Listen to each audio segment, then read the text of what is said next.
काँग्रेस हा शिस्तप्रिय पक्ष आहे, शिस्तीमध्येच वागलं पाहिजे।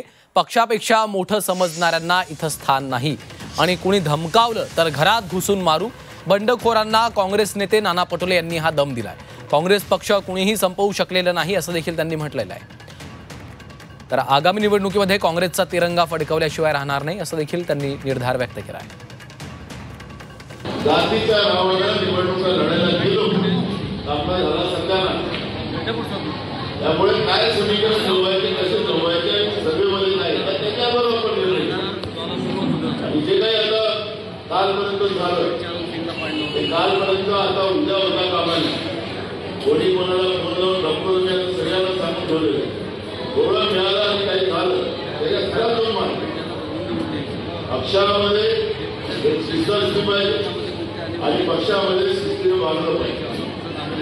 पक्षापेक्षा मोठं समजणारा व्यक्ती त्या अजिबात चालणार नाही।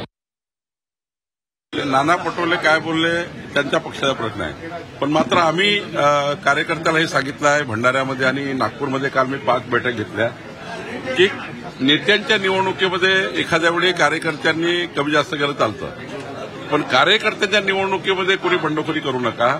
शेवटी कार्यकर्त्याची प्रतिष्ठा पडायला लागतं।